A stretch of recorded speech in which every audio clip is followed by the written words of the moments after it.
Bismillahirrahmanirrahim. Assalamualaikum warahmatullahi wabarakatuh.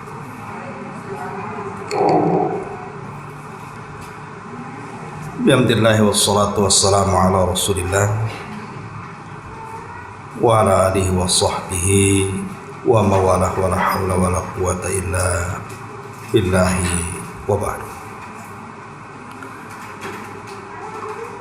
Alhamdulillah, di siang ini kembali kita duduk untuk berthalabul ilmi dan kita masih melanjutkan kajian Siratul Mustafa, sirah manusia pilihan Allah Subhanahu wa taala, Nabi besar Muhammad sallallahu alaihi wasallam, dan kita masuk pada bab tentang menawarkan Islam kepada kabilah-kabilah dan individu. Bab ini menjelaskan kepada kita tentang semangat Nabi sallallahu alaihi wasallam di dalam menyebarkan syariat Islam. Dan kita tahu bagaimana perjuangan Nabi sallallahu alaihi wasallam tentunya untuk kita umatnya, di mana beliau tidak pernah mengenal lelah di dalam menyampaikan dakwah supaya risalah Allah Subhanahu wa taala tersebar di jazirah Arab secara khusus dan umumnya ke seantero dunia. Nah, salah satunya adalah ketika di masa-masa sulit tadi. Kemarin kita sudah menjelaskan bagaimana Nabi SAW menghadapi masa sulit ketika dakwah ke Taif. Kemudian ketika masuk lagi ke Mekah, makin dipersulit lagi. Sehingga Nabi SAW hanya berharap dari kabilah-kabilah luar. Saat musim haji, Rasul ingin menawarkan kepada mereka tentang Islam, karena penduduk Mekah sendiri sudah enggan dengan dakwah Nabi. Makanya di musim haji, Nabi SAW kemudian menghadapi banyak kabilah yang datang dari luar sebanyak 26 kabilah. Rasul berusaha untuk mendakwah Islam kepada mereka. Dan tentunya juga kabilah-kabilah ini ketika mendengar dakwah Nabi SAW reaksinya macam-macam. Ada yang kemudian langsung menolak, ada yang kemudian hendak memanfaatkan, ada yang menerima, pokoknya macam-macam. Ya. Dan ini menunjukkan tentang semangatnya dakwah yang diajarkan Nabi SAW kepada kita, bahwa dakwah ilallah, berdakwah kepada Allah Subhanahu wa taala itu jangan pernah kenal lelah. Karena itu tanggung jawab saya, ibu dan siapapun yang memeluk Islam itu bertanggung jawab untuk mendakwahkan dakwah Islam, minimalnya ke lingkup keluarga, tetangga dan yang sekitarnya. Baik, kita akan baca dulu perkataan beliau di sini. Jadi pada bulan Dzulqa'dah tahun ke-10 kenabian, bertepatan dengan akhir bulan Juni atau permulaan bulan Juli tahun 619 Masehi, Rasulullah SAW kembali ke Mekah untuk memulai lagi menawarkan Islam kepada kabilah-kabilah dan individu. Lah, ketika semakin dekat kedatangan musim haji, maka orang-orang datang ke Mekah tentu akan semakin banyak, karena haji itu panggilan masalahnya. baik dengan berjalan kaki maupun berkendaraan unta. Dari seluruh penjuru yang jauh guna melaksanakan ibadah haji dan menyaksikan berbagai manfaat bagi mereka, serta menyebut nama Allah pada hari yang telah ditentukan. Lah Rasul sallallahu alaihi wasallam menggunakan kesempatan baik ini untuk mendatangi kabilah-kabilah demi menawarkan Islam kepada mereka serta mengajak mereka untuk memeluk Islam sebagaimana yang pernah beliau lakukan semenjak tahun keempat kenabian, ketika mulai terang-terangan tentunya. Pada tahun ke-10 ini beliau memulai meminta kepada mereka agar menampung, menolong serta melindunginya sehingga beliau dapat menyampaikan wahyu. Jadi maksudnya Nabi SAW ketika ditolak oleh penduduk Mekah dan juga penduduk Taif, bahkan berbagai macam ancaman itu sudah ada, mulai dari menyakiti sampai pembunuhan. Maka Nabi SAW meminta kepada kabilah-kabilah itu untuk melindunginya supaya dia bisa berdakwah. Tadi saya sebut ada sekitar 26 kabilah yang ditawarkan Islam, tetapi respon masing-masing kabilah ini macam-macam.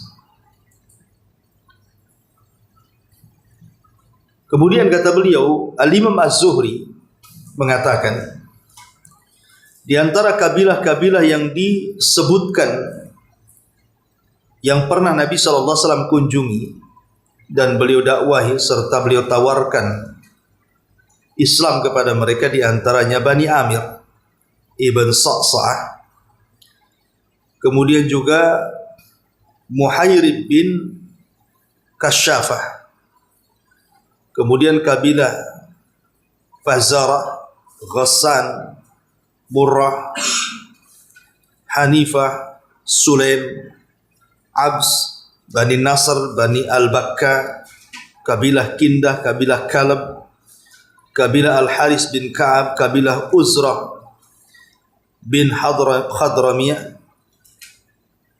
Kemudian kata Imam Zuhri, namun tidak satu pun dari mereka yang merespon.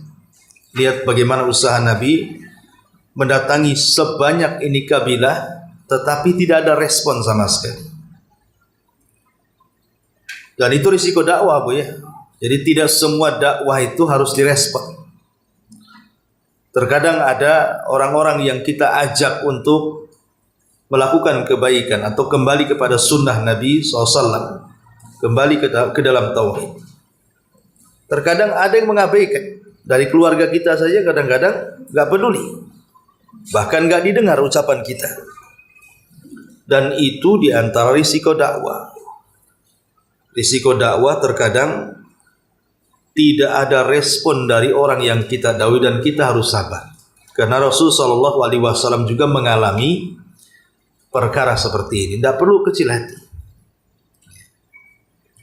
Kemudian kata pengarang, penawaran Islam kepada kabilah-kabilah yang disebut oleh Imam Zuhri ini tidak dilakukan dalam tahun yang sama atau musim yang sama, akan tetapi terjadi antara tahun keempat kenabian hingga akhir musim haji sebelum peristiwa hijrah.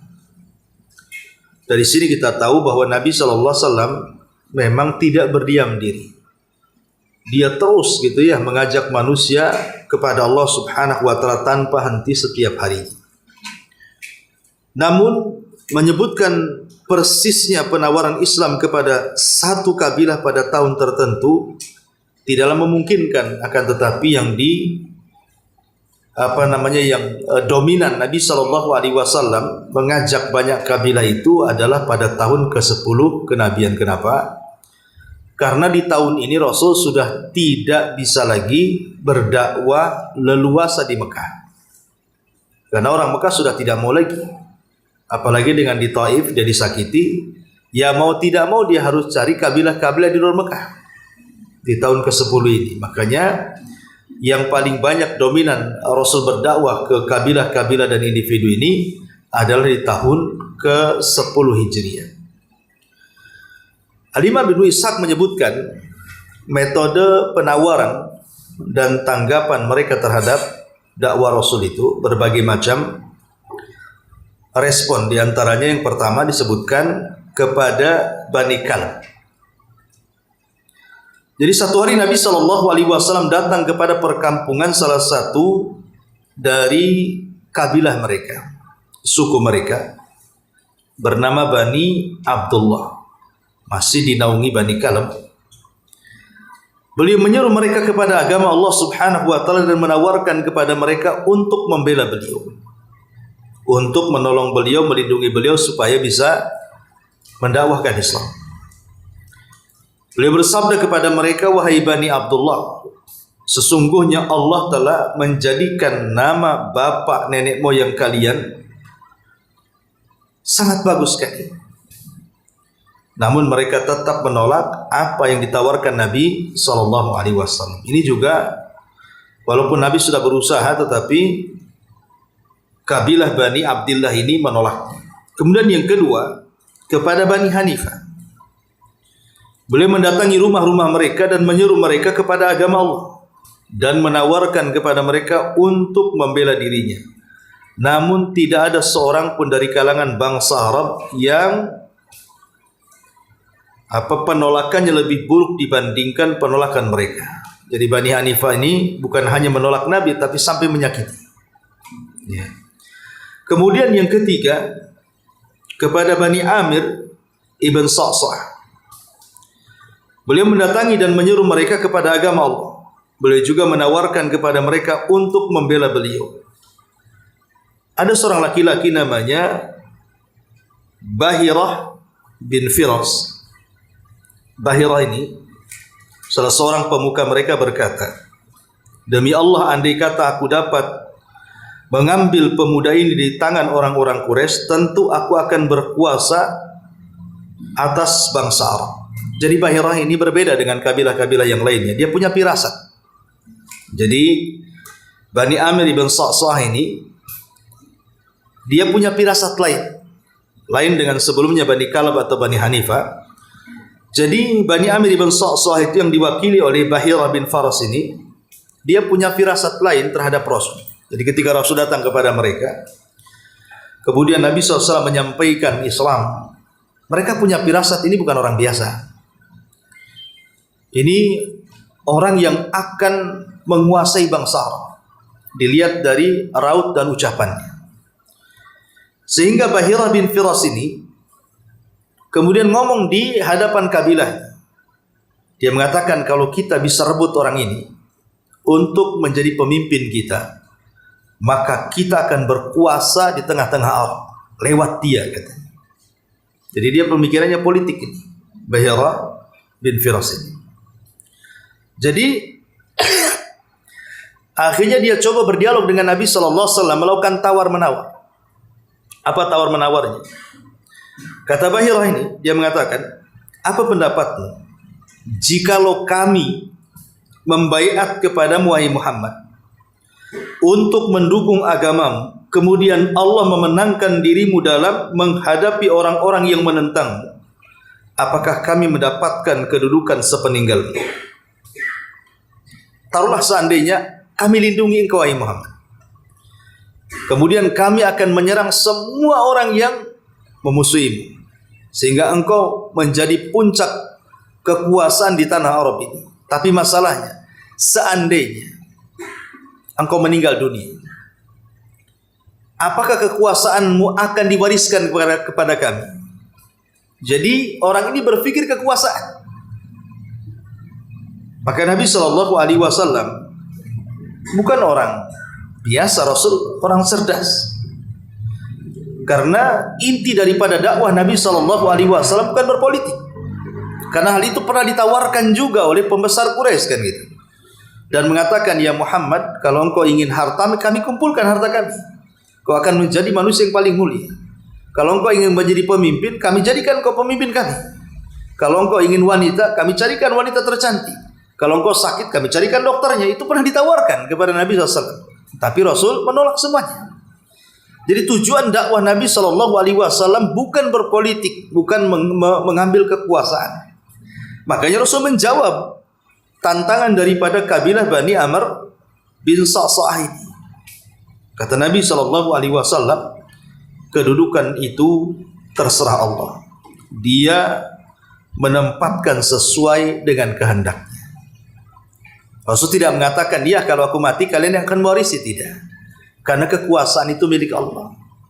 Jadi kalau aku mati, maka Allah Subhanahu wa taala yang berhak menentukan kekuasaannya. Bukan kalian mewarisi kekuasaanku, tapi Allah yang akan menentukan siapa yang berhak mendapatkan kekuasaan itu. Maka Bahirah berkata, apakah kami harus menyerahkan batang leher kami kepada orang Arab dalam rangka membelamu? Kemudian setelah Allah memberimu kemenangan, kedudukan itu dinikmati oleh orang lain, kami tidak membutuhkan urusanmu. Mereka pun enggan menerima ajakan beliau. Setelah jawaban Nabi SAW seperti itu, bahwa Rasul itu tujuannya kan berdakwah, menyampaikan risalah, bukan berpolitik. Akhirnya mereka menganggap kalau begitu ya kami hanya dimanfaatkan saja menurut Bahirah ini. Kalau hanya dimanfaatkan membela kamu, setelah kemudian kau menang orang lain yang mendapatkan posisimu, ya kami nggak maulah. Ya, akhirnya mereka pergi. Ya, lihat bagaimana macam-macam responnya orang ini kepada Nabi SAW. Tapi Rasul luar biasa. Sebenarnya Rasul bisa berpolitik kalau Rasul mau. Karena bagaimanapun kabilah Amir ibn Sa'sa'ah ini kabilah besar yang memungkinkan untuk mengalahkan kabilah-kabilah yang lainnya gitu ya. Rasul kalau mau berpolitik kan pura-pura bergabung bisa saja. Supaya Rasul punya kekuatan, apalagi di saat itu memang Rasul sedang dihimpit. Sedang dalam kesulitan, dia tidak bisa bergerak gitu kan. Dari Taif dia diusir, di Mekah pula dia diancam bunuh. Kalau dia mau sebenarnya, dia pura-pura saja minta perlindungan Bani Amir, tentu akan dilindungi. Tapi Nabi SAW bukan itu tujuannya. Rasul diutus oleh Allah itu untuk menyampaikan risalahnya. Dan dia yakin yang melindungi Allah Subhanahu wa taala bukan kabilah-kabilah itu. Dia sangat yakin. Ya. Ini diantara kisah yang ketiga. Kemudian di sini juga dilanjutkan oleh pengarang, tatkala Bani Amir pulang, mereka bercerita kepada sesepuh dari mereka yang tidak dapat berangkat ke Mekah kala itu karena usianya yang sudah lanjut. Mereka memberitahukan kepadanya, ada seorang pemuda dari Quraisy dari Bani Abdul Muttalib menemui kami dan mengaku sebagai nabi. Dia mengajak kami agar sudi melindunginya, mendukungnya dan membawanya serta ke negerinya. Orang tua itu tiba-tiba mengangkat kedua tangannya ke atas kepala seraya berkata, wahai Bani Amir, masih mungkinkah hal tersebut diraih? Kesempatan telah lewat dan tidak mungkin dikejar. Demi jiwa fulan yang ada di tangannya, hal itu belum pernah sekalipun diucapkan oleh keturunan Ismail, dan sungguh ini adalah kebenaran. Kemana perginya kecerdikan kalian saat itu? Rupanya Bani Amir malah dimarahi oleh ketua mereka. Ya, karena ketua mereka punya firasat, memang orang itu nabi. Tapi ketua mereka, kebaikan sudah kalian lewatkan. Nah, baru mereka menyesal. Ya. Ma'asyiral muslimat yang dimuliakan Allah Subhanahu wa taala. Baik, kemudian di sini ada bab orang-orang yang beriman selain penduduk Mekah. Di samping menawarkan Islam kepada berbagai macam kabilah dan delegasi, Rasul juga menawarkan kepada perorangan dan individu.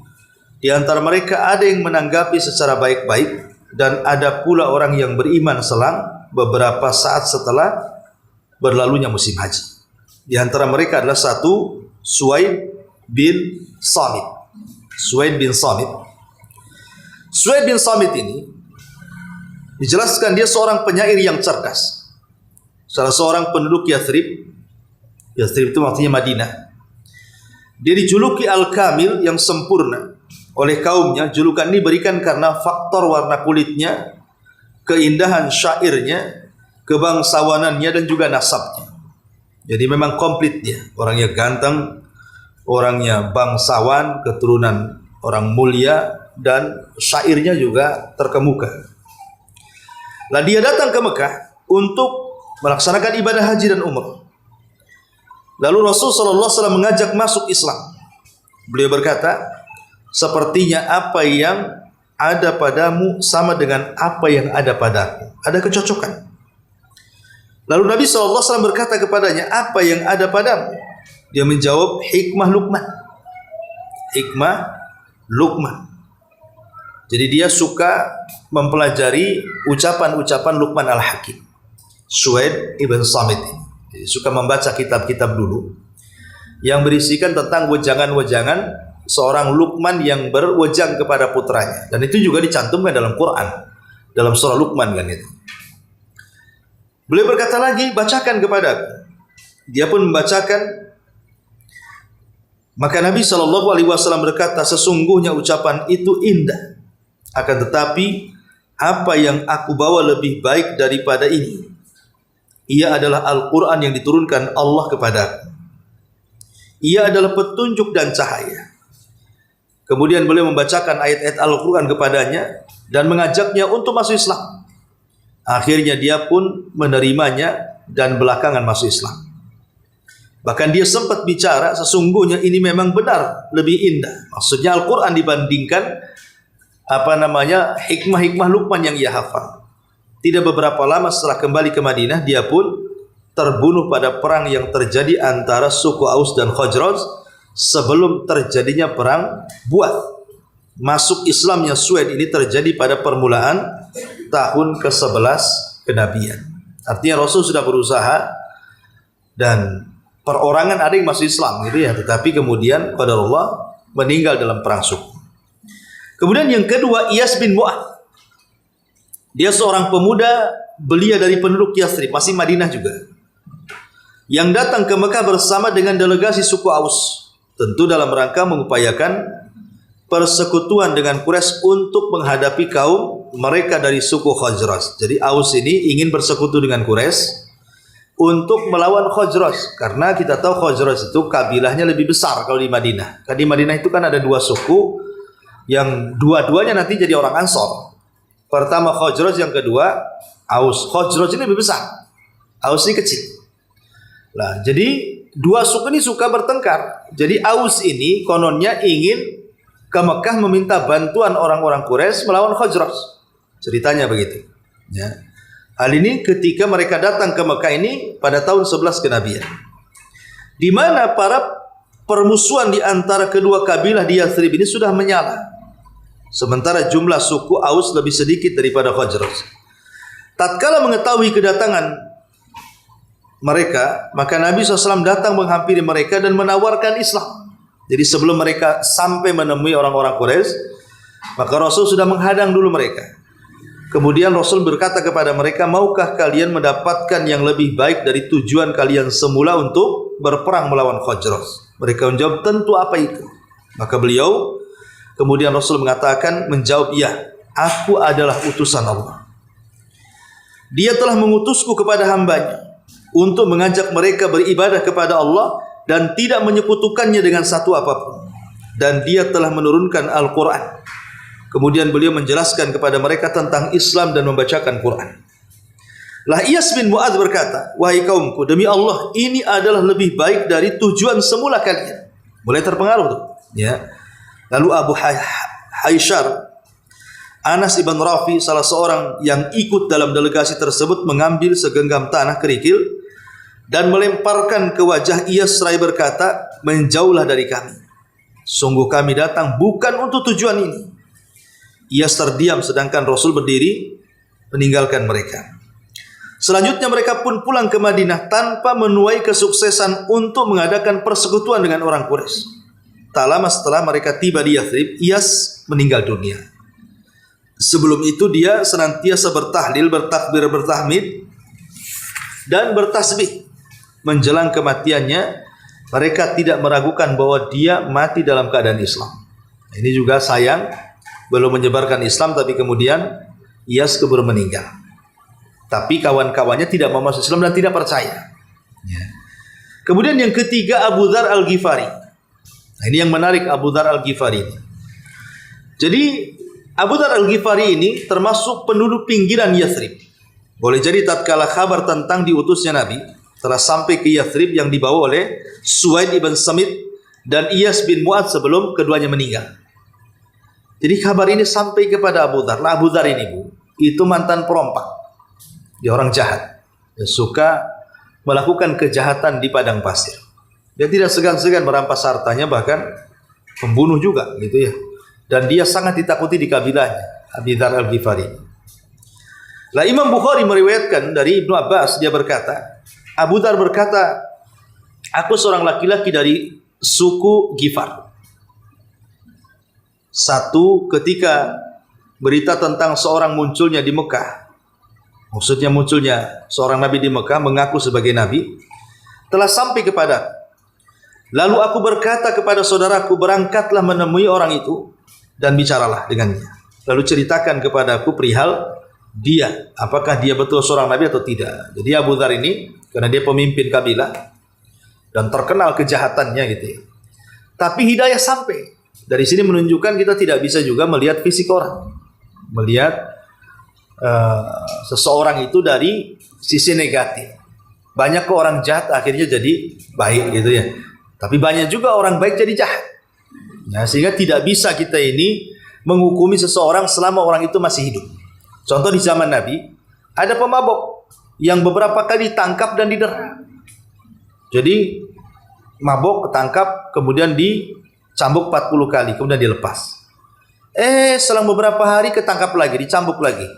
Kemudian bertobat, kemudian mabok lagi, asik gitu saja.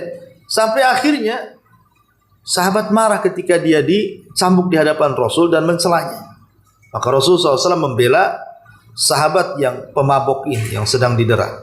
Kata Rasul, jangan kalian mencelanya, karena dia sangat mencintai Allah dan Rasul-Nya. Ya, jadi Rasul membela dia. Jadi belum tentu yang zahirnya jelek itu baik. Boleh jadi mungkin ada orang-orang yang ahli maksiat itu dalam kesendiriannya dia punya amalan yang kita tidak punya, Bu. Kita tidak tahu, mungkin nampaknya dia ahli maksiat di mata kita. Tapi mungkin dia dalam kesendirian dia dengan Allah itu dia punya amalan yang kita tidak punya, bahkan amalan dia lebih mulia dari amalan kita. Kita tidak tahu. Ya, boleh jadi mungkin dia tengah malam berdoa dengan ikhlasnya yang kita tidak tahu. Maka kita tidak bisa kemudian mengklaim kejahatan zahir itu langsung kita vonis si fulan itu begini-begini, tidak bisa. Ya, bisa saja mungkin dia di akhirnya dia lebih baik mendapatkan husnul khotimah, kita pula yang menganggap baik di akhirnya sul khotimah, naudzubillah. Lah seperti Abi dari sini, ya memang dia dikenal orang jahat, tapi hidayah kemudian masuk di hatinya. Dia mengutus saudaranya untuk mengecek keberadaannya. Maka akhirnya dia pun berkata, demi Allah sungguh aku telah melihat seorang laki-laki yang mengajak kepada kebaikan dan melarang kepada kejahatan. Aku berkata lagi kepadanya, berita yang engkau bawa sebelum memuaskanku, maka aku pun mengambil tas dan tongkat kemudian berangkat ke Mekah. Jadi awalnya adanya diutus, tapi dia kurang puas dengan beritanya. Kayaknya informasinya kurang pas gitu ya. Akhirnya dia ingin lihat sendiri. Nah, makanya dia mengatakan, aku pun mengambil tas dan tongkat kemudian berangkat ke Mekah. Di sanalah aku tidak dapat mengenalinya. Namun demikian aku enggan untuk bertanya tentang dirinya. Aku meminum air Zam-Zam dan berdiam di Masjidil Haram sampai satu ketika Ali melewatiku dan menegur, sepertinya kamu orang asing. Karena begini, Bu. Jadi ketika Nabi SAW berdakwah Syria, tidak terang-terangan, itu kan markasnya kan ada di rumah Arqam bin Abi Arqam yang ada di Bukit Safa tempat sa'i itu. Ya. Jadi kan itu rumah itu dirahasiakan. Rumah itu dirahasiakan betul, sehingga orang tidak tahu kalau itu markas dakwah. Ya, rumah Islam pertama yang dibuat oleh Nabi SAW. Lah yang jadi mata-mata itu adalah Ali radhiyallahu anhu. Jadi Ali itu oleh Nabi dijadikan mata-mata supaya senantiasa tidak boleh lepas dari Ka'bah. Jadi dia hanya keliling-keliling di sekitar Ka'bah, namanya anak kecil. Ali itu kan masih kecil ya usianya. Dan kalau seandainya ada orang-orang yang nampak ingin masuk Islam atau bertanya tentang Islam, maka Ali disuruh untuk membawanya, membawa ke dalam rumah Arqam, baru kemudian digembleng oleh Rasul atau sahabat-sahabat yang lainnya. Jadi memang Ali menjadi mata-mata betul. Ya. Sehingga ketika dia melihat ada gerak-gerik aneh dari Abi Dzar, Karena apalagi dia orang asing, bukan orang Mekah, datang ke Mekah gitu ya. Makanya Ali radhiyallahu an bertanya, sepertinya kau ini orang asing, kata Ali. Aku menjawab, kata Abi Dzar, ya memang aku orang asing. Ya. Maka dia berkata, ikutilah bersamaku ke rumah, kata Ali. Maka aku pun ikut bersamanya, namun dia tidak bertanya sepatah kata pun kepadaku selama dalam perjalanan. Demikian pula aku tidak bertanya kepadanya dan tidak pula memberitahukan perihal diriku. Jadi sebenarnya tidak tahu ini, ya, apakah mau masuk Islam atau apa. Pokoknya nampaknya orang asing main geret-geret sama Ali itu ya. Ya. Jadi keesokan harinya aku datang ke Masjidil Haram untuk bertanya kepada orang-orang tentang Rasulullah. Akan tapi tidak ada seorang pun memberitahukan kepadaku tentang dirinya. Lalu Ali kembali melewatiku seraya berkata, apakah kamu masih ingat tempat singgahmu? Aku menjawab tidak. Dia berkata, kalau begitu ikutilah bersamaku. Maka Abu Dzar melanjutkan, dia berkata kepadaku, ada apa sebenarnya dengan dirimu?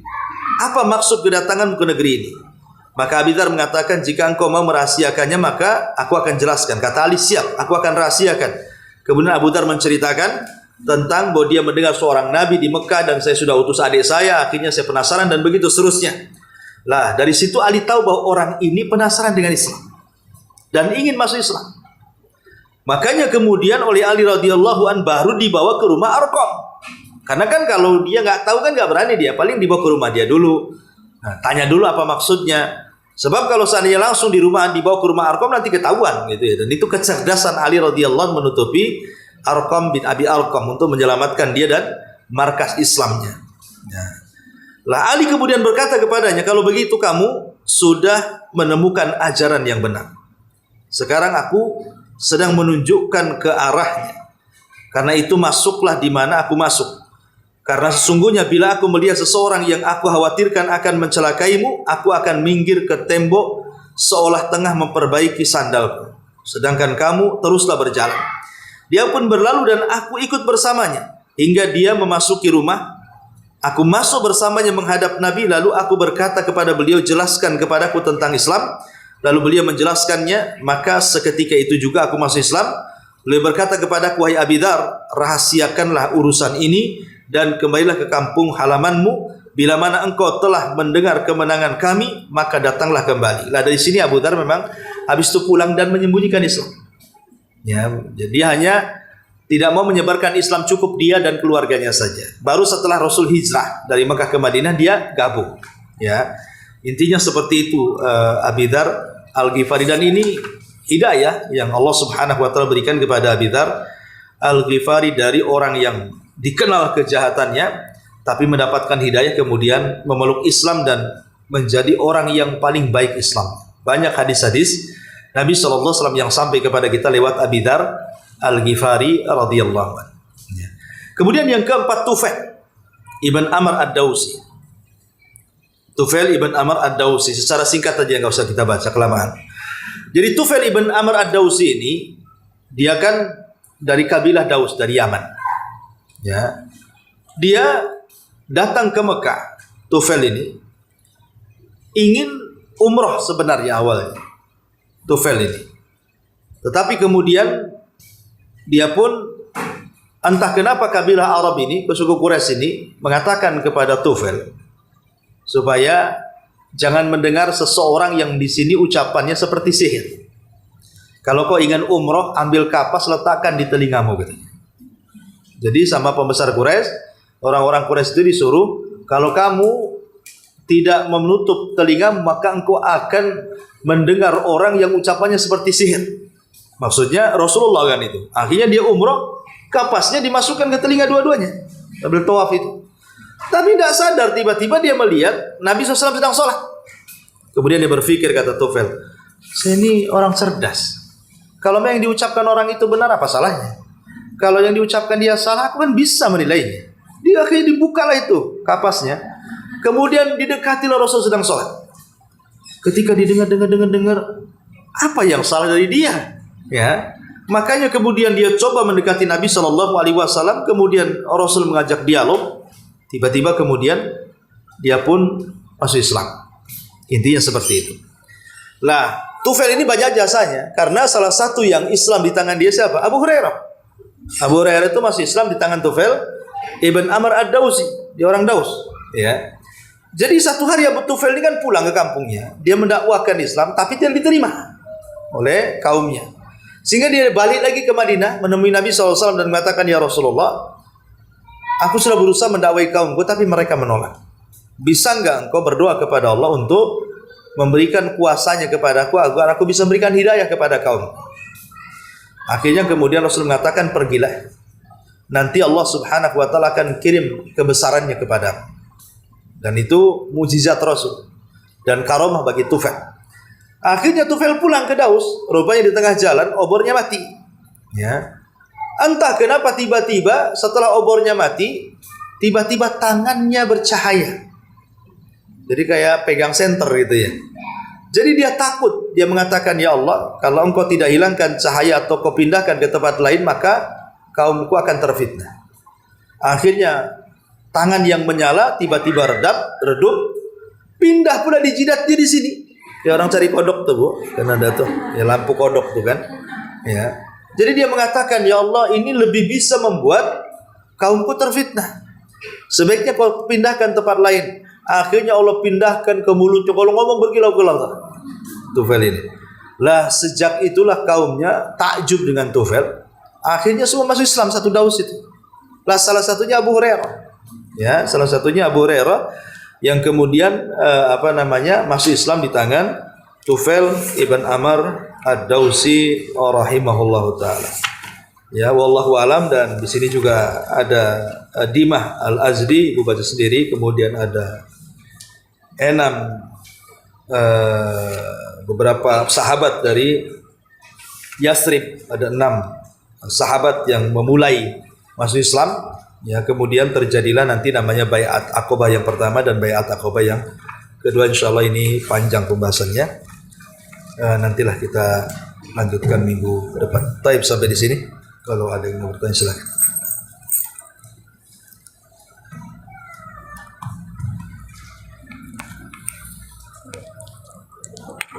Taib ada?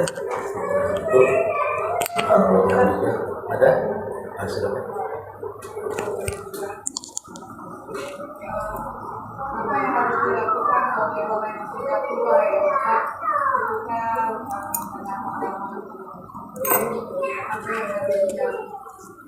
Apa yang harus dilakukan orang tua? Amalan-amalan apa gitu yang bisa untuk dihabiskan di masa tuanya gitu ya? Iya. Sebenarnya itu digambarkan di dalam Al-Quran dari perkataan Nabiullah Sulaiman kalau tidak salah. Ya. Dia mengatakan, "Rabbi auzi'ni an ashkura ni'mataka allati an'amta alayya wa ala walidayya wa an a'mala salihan tarda." Dia mengatakan, "Ya Allah, anugerahkan kepadaku agar aku bisa mensyukuri nikmat." Ini yang pertama, syukur nikmat. Orang yang sudah tua itu harus pandai bersyukur. Kenapa? Sebagian ulama tafsir ada yang mengatakan bahwa ayat ini diisyaratkan kepada usia 40 sampai 60. 40 sampai 60 artinya di atas 60 ya sudah pasti terkena ayat ini gitu ya. Kenapa kemudian yang pertama syukur nikmat? Karena biasanya usia 40 sampai 60 itu sebagian nikmat Allah, bahkan sebagian besar nikmat Allah itu sudah Allah anugerahkan, sudah Allah kasih sama kita. Ya. Rata-rata usia 40-50 itu sudah punya suami, punya istri, punya anak, punya rumah, punya pekerjaan, bisa berpikir, bisa memutuskan. Pokoknya nikmat Allah itu sebagian besar sudah diberikan. Dan di usia itu pula nikmat Allah mulai dicabut satu-satu. Ya, mulai kalau 50 udah rabun, kecuali nengok uang. Ya. Kemudian mulai budek gitu ya. Kecuali denger apa gitu. Jadi mulai cabut satu-satu, mulai pegel, mulai kolesterol, mulai pokoknya nikmat Allah itu juga mulai dicabut juga. Nikmat Allah sebagian besar sudah dikasih dan di usia itu juga nikmat Allah mulai dicabut. Lah supaya nikmat Allah itu tidak serentak dicabut dan masih diberikan tambahan, maka banyak-banyaklah bersyukur. Makanya kemudian di sini Allah mengatakan, Rabbi auzi'ni an ashkura ni'matah. Ya Allah, aku anugerahkan kepadaku agar bisa bersyukur. Maka banyak-banyak bersyukur dengan cara banyak-banyak ibadah, ya. Kemudian yang kedua, di usia segitu itu memperhatikan kedua orang tua kalau masih hidup.